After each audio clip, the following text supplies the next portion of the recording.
Hi folks, it's Andy and welcome to today's Kendo rant. I'm going to get through the questions and then I'm going to have a little bit of a rant today from a book, the official guide for Kendo instruction. I'm going to talk about something that's written in there. So first, let's go through the questions and get it underway. Right, so from yesterday's video, we talked about about Kendo versus zombies. Somebody asked me how good Kendo would be in a zombie apocalypse, and we talked about that. Okay. Question: do you have to put the zombie stuff at the end, didn't you? Yes, I did. Someone asked a question, so it had to be answered. So there it is. Okay, next one. I'm not sure if this is a real question, if you're being sort of sarcastic, or if it's a joke, or if you actually mean it. I can't tell from the tone of your text. It says, is the kanji for age in suriage the same as the kanji in karage? Thank you for sharing us your extensive experience. Karage is a kind of fried chicken. It's a fried chicken dish. No, it's not the same kanji. The age in suriage is to lift or to raise, or to, it means up, literally up. The kanji age in karage means to fry or to deep fry, actually, like fry in oil. So yeah, it's a completely different kanji. But that's Japanese for you. It's full of what's called homophones, which is like you know, when you have the same, like a word that sounds the same or similar, but means something totally different. It's full of them. Okay. Next one, question on Bogu. What's the significance in the millimeters of stitching? I understand that the lower the millimeters, the closer the stitching was, the tougher and the more durable and the higher quality the Bogu was. However, you are describing the V1 set as 10mm and the Vanguard as 5, which for someone who's on the same 2mm set for 7 years sounds unusual. Really looking forward to your answer. Okay, so great question. I'm really glad you've asked it. Okay. I feel like I'm constantly fighting this battle about stitch width. Okay, so there's been a really big misunderstanding made, and this is the fault of Kendo equipment companies from like 10 years ago, maybe a little bit more. Basically, it's a sort of misunderstanding that's been perpetuated. The closer the millimeter, the better or the higher quality. So what does it mean? Well, basically a Bogu set has rows of stitching going through the futon, all right? Rows of stitching. And essentially the millimeter is how close together those rows are. So the smaller the number, the closer the rows of stitching are, which means there's more stitching running through the futon of the Bogu. The futon is the cloth padding part, by the way, the bit that you actually get hit on with the shinai. So what's the difference between the wide and the narrow millimeter? Well, basically, here's how it works, okay? The wider it is, the thicker the actual futon is, okay? The thicker it is, because the more stitching you put in, the more the padding inside gets pushed together because you're running a sewing machine through it, basically. It gets compressed down like this. So it starts off nice and thick like this, you keep putting stitches in, it gets thinner and thinner and thinner. So the closer the stitching, the thinner the futon, the wider the stitching, the thicker the futon. Now, what does that mean? Okay, well, first off, the thicker the futon means obviously you've got more cushioning, more padding, all right? They used to think, years ago, they used to think that if it was thinner, it would be harder, and it does get harder, all right? It gets sort of stiffer and harder, and they thought it'd work like a protective shell, but actually it doesn't absorb the shock very well. Instead, what they found is that, and actually if you look at very old Bogu sets from like around the wartime, they've all got really wide stitching because it's really nice, thick, nice and cushioned, like a big quilt, sort of cushioning you for protection, okay? So that's why the V1 and the Vanguard use 10mm stitching, all right? And then if you look at the Vanguard Prime, it's these massive, basically what we do there is it's a hybrid type of stitching where we have 3 rows, or is it 4 rows, of close stitching and then a big wide gap, so you get those big massive cushions. So yeah, the wider stitching gives more cushioning, okay, so it's more protection, all right? Secondly, it makes it more comfortable because it's softer, all right? Because the more stitching you put in, it goes harder and harder and harder. So again, it's less comfortable, right? Well, what's the benefits of having smaller stitching? Why would we have it in the first place? Well, basically, it's sometimes good to put tighter stitching on certain areas of the Bogu because it does increase the durability a little bit, especially where the Bogu rubs against your body, like on the men daddy here, where it rubs. Those stitches just boost the durability a little bit, because if you don't have as many, then the actual cloth can wear away over the years as you wear it against your shoulders. So that's why I like the Vanguard men, that has the 10mm on the top and then it drops to 5mm here on the men daddy. Okay, so it gives it that extra durability where it's going to rub against you. Also, with it being that bit thinner and that bit stiffer, it's also easier to mold into a shape that you want it to stay in. So that's something that you might want on the mendare or on the tare panels. Excuse me. So that's why we put it there on the Vanguard set. Okay, the V1 doesn't feature that. It's fully 10mm because it's more aimed at an entry-level set where, you know, you want even more comfort and that extra protection everywhere, and obviously we want to kind of keep the cost down as much as possible as well. So why does this exist? Why does this misnomer or this misunderstanding exist? Well, basically it comes it's from years and years and years ago, right? Before they had machines, they used to do everything by hand, okay? So hand-stitched Bogu. And you can still get hand-stitched Bogu. And that was not measured by millimeters. It was measured by the old Japanese measuring system of bu, okay? So actually, most people were using 3 bu or 2 bu, all right? Now, 2 bu is equivalent to about 6mm, all right? And 3 bu is closer to about 10mm. All right, so the Vanguard set, they're like a 3 bu Bogu set, all right? And that's essentially back in the day, even back in the day, was considered the sort of standard that most people had. Obviously, if you got it tighter and tighter, got closer and closer together, then it would take much longer to stitch the actual foot on. So it was a bit of a prestige thing, okay? So you started to see more Bogu sets become available that were even tighter stitched, even 2 bu, 1.5 bu, 1.2 bu, 1.0 bu, and even 0.8 bu or 8 din. Now, if you ever see a Bogu set that's 8 din, and I have seen one, I mean, it looks really impressive, of course, right? But it's like the worst thing ever to wear because it's just like solid hard board as you're wearing it, okay? It's not like it's not a comfortable Bogu set at all. It's certainly not protective, but it was a kind of prestige thing because something like that would cost thousands and thousands of, say, US dollar equivalent to make. So it was kind of like driving a fancy car, especially if you're like a really high level sensei that didn't actually practice that much. So that's where that came about. And then when things started going over into machine stitching, what happened is a lot of Bogu companies started to appear there, and this is a problem in Japan as well as around the world. But there's a lot of Bogu companies out there where the people themselves selling the Bogu don't actually do Kendo, all right? So they don't actually have a personal understanding of how the Bogu feels to wear. So they needed a way to kind of rank the Bogus, so how they could rank them in order of price. So they make the cheap ones with the wide millimeter, and just like they were with the hand stitch, they just go off the stitch width as a measure of ranking. All right, so that brought up this sort of process where you'd have like 2mm Bogu sets, which is like, that's the 2mm is the equivalent of like 0.8 bu. And you get these like 2mm Bogu sets or 3mm Bogu sets being the most high priced, and then that was considered the better quality. But frankly, that's just not the case. It's just so it's been such a long sort of perpetuated misunderstanding. It really is something that we have to change, because the stitch width is not indicative of the quality of a Bogu set. It does not equal the quality of the Bogu set. I've seen some terrible 2mm Bogu sets. I've seen some terrible 3mm Bogu sets. In Japan right now, you very rarely see anybody wearing something that's like less than, even tighter than 4mm. Most people like to use around 6mm, but like I say, even more and more recently, these wider stitches are getting really popular. 8mm, 10mm, 12mm I've even seen. All right, so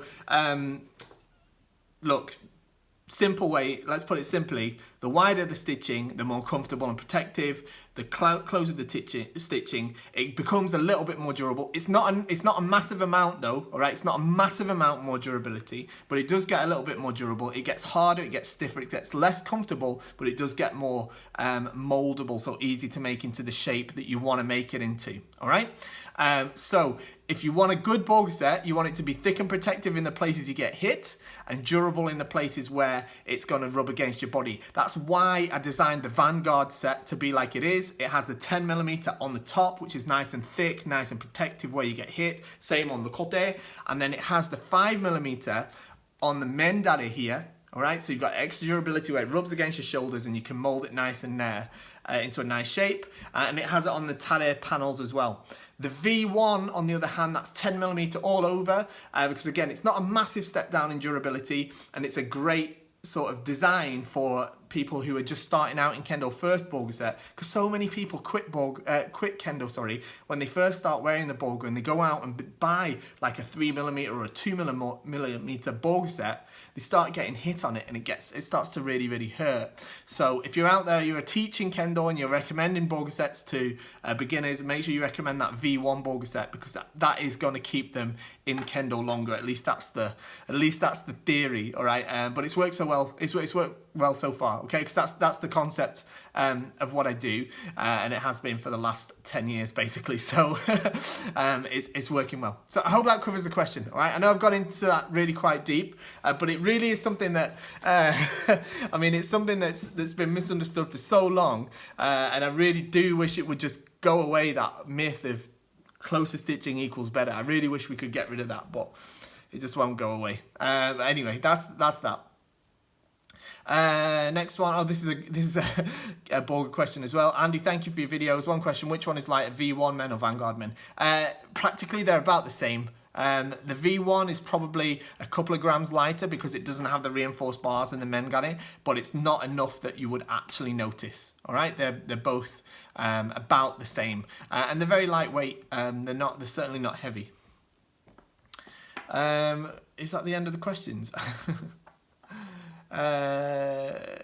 Comment on the regarding zombies: go for men, destroy the brain, definitely wear the armor, you want some protection against the bites. I wouldn't get bit, I don't need the armor, and they're not coming near me if I've got my bokuto. Alright, cool. Right, I'm going to talk now about something that I read a bit earlier from this book. This is the All Japan Kendo Federation's official guide for Kendo instruction. This is a fantastic book. I absolutely love it. I've had it for a few years now, and it goes through all the basics of Kendo from start to finish. Obviously, you can see it's talking about day, and that's what I'm going to talk about in a minute. It talks about techniques and everything, and both as a student, it gives you advice as a student, but also if you're a teacher, it gives you advice on how you can, gives you points on, teaching points on what you should look out for as a teacher for each of these exercises. And there's a bit of a dictionary and stuff in the back as well. So yeah, it's a great book. It's quite thick, it's quite hefty. It has that diagram in the back as well that I've talked about a few times. The one about Yuko Tatotsu is fully in English, so it's got a full breakdown of Yuko Tatotsu. It's got like diagrams about your shinai and maintenance, stuff like that. Stretching and stuff. It's pretty good. Before I get into it though, lots of people have been asking me, all right, another thing I want to clear up. There's another book that I often refer to, that's this one, that's the grading answers book. That's the example questions that you get for gradings in Japan, the Dan gradings in Japan. I often sort of translate bits from this. And I often, every time I do it, somebody comments, can I get that book in English? This book doesn't exist in English, I'm afraid. It is only available in Japanese.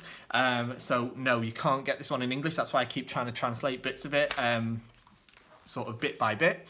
This one is in English, and the other thing that I get asked a lot is, can you get books at KendoStar? And I'm pleased to announce, yes, you actually finally can now. We've got books on KendoStar. If you go to the KendoStar.com website, there's a tab at the top called Accessories. If you go in the Accessories, there's another sub-menu called Kendo Books. We've got 4 new books in there. I've just sourced them from Japan directly. As you know, I was there last week. We've got this one. This one's in there. There's also the regulations for Shiai and Shimpan, so there's the Kendo rules. We've got the Japanese to English dictionary of Kendo, which again is from the All Japan Kendo Federation, and there's the little instruction booklet that they do about the Bokuto ni yoru Kihon waza keiko ho. Okay, the Bokuto, it's not kata, but the fundamental training techniques with a Bokuto. So we've got books on all those 4 books in there now, so go and check those out as well. Okay, so that's enough advertising for today, all right? Okay, let me talk about what I want to talk about, right? Because I read this little paragraph. It's a couple of paragraphs in this book, and I really did. It really sort of struck something with me, and I wanted to share it with you. It's on page 31, and it says section 1. It's chapter 5. It's about rei, okay, rei etiquette. What is rei?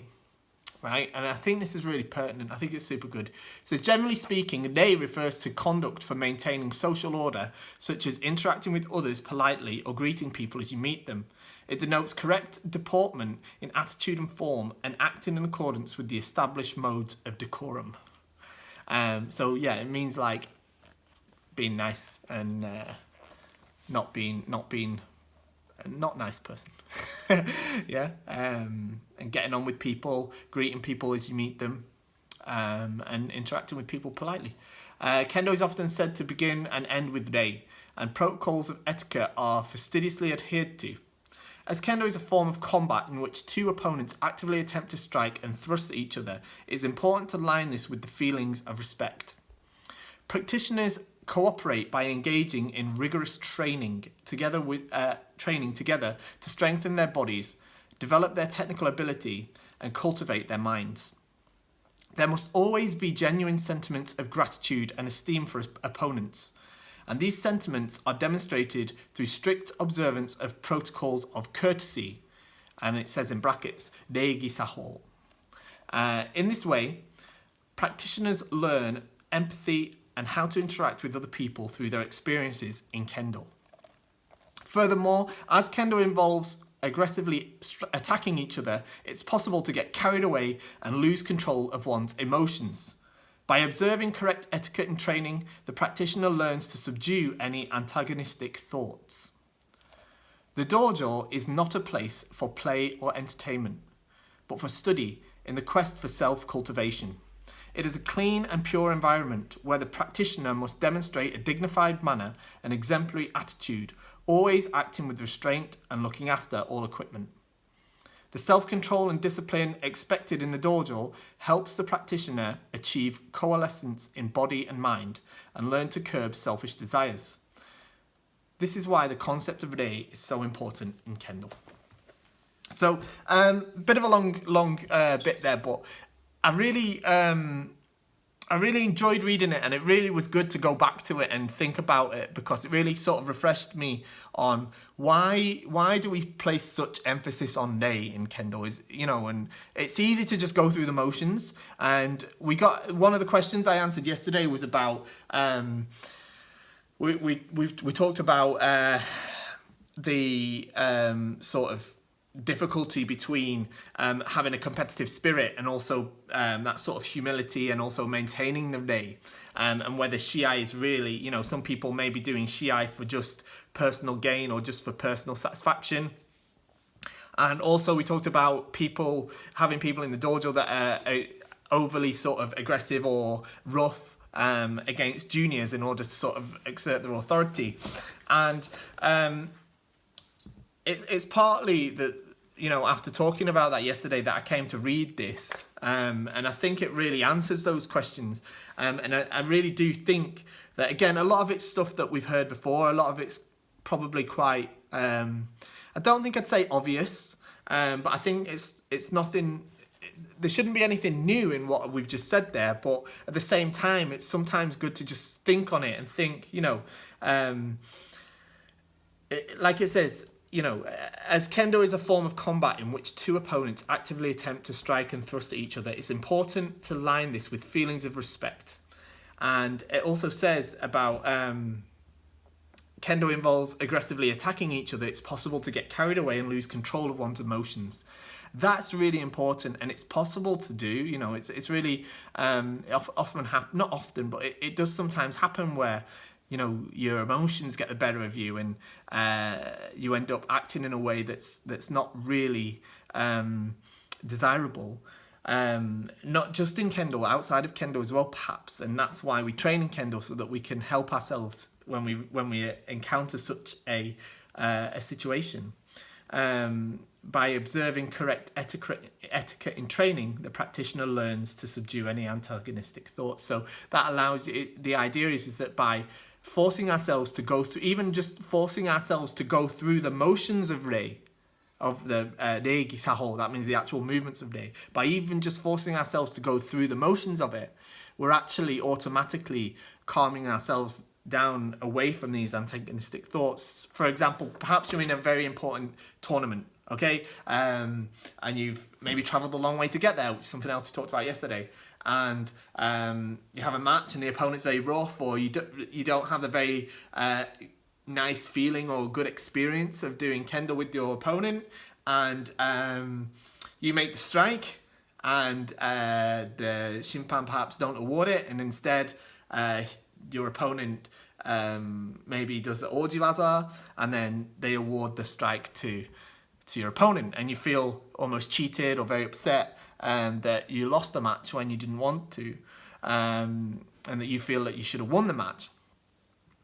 But we're forced still to go through the motions of returning to the line, make the kamae, do sonkyo, step up, walk away, sageto, rei, before we leave. And just by going through that short sort of series of motions, that in itself can help to calm us down from perhaps how we might have been feeling at the point at which we lost the match. I mean, that's obviously just one example, but I think that's what it's trying to get at. And then finally, what I'd like to sort of also stress is the final bit that talks about the dojo is not a place for play or entertainment. And I think this is a little bit, I don't think I'd say controversial, but I think it's something that's easily forgotten, because Kendo is enjoyable and Kendo is fun most of the time, and it's fine for Kendo to be that way. But what this is saying, and this is of course from the All Japan Kendo Federation, and that is that the Kendo doesn't exist to be an entertainment for you. It exists to be a method of self-cultivation, and a way for you to improve your character and your spirit through training. That doesn't mean that you're not allowed to enjoy it. All right, it doesn't mean you're not allowed to enjoy it. It doesn't mean you're not allowed to have fun. But what it does mean, though, is that the dojo isn't a place where you should be sort of messing around, playing around with your mates and stuff. Once you're in there, then you have to take Kendo seriously, okay? And you should sort of apply yourself completely to the practice. Because that's literally what it says. The dojo is not a place for play or entertainment, but for study in the quest for self-cultivation. I know that sounds very airy, quest for self-cultivation, but I think it's a fair point, It's not good to sort of go in the dojo and then start sort of running around or messing around or pushing each other around or jumping on each other or using language that's not appropriate, swear words, stuff like that. I think that's something that should be considered. Okay, so I wanted to just read that through with you and let you know what I thought on it. What do you think? What do you think about Rei? Is it important? Is it as important as the All Japan Kendo Federation make out in this book? They've actually got a full chapter on Rei. What do you think? Let me know. There's a comment section down below. Make sure you leave a comment, ask questions, stuff like that, and I'll certainly answer them in the next video. Join the Kendo Show early access group if you haven't done so already. We already posted a video last week, I think it was, about Orjiwaza, okay, and it went there before it went anywhere else. It's now live on YouTube, but it was on there a few days before it was anywhere else. So if you get into the Kendo Show early access group, there's a link down in the description. You'll be able to get access to those videos before everyone else. I did say I wouldn't do any more advertising, so I won't tell you to shop at KendoStar.com because it's the best place in the world. And I'll see you all in the next video. Thank you very much for watching.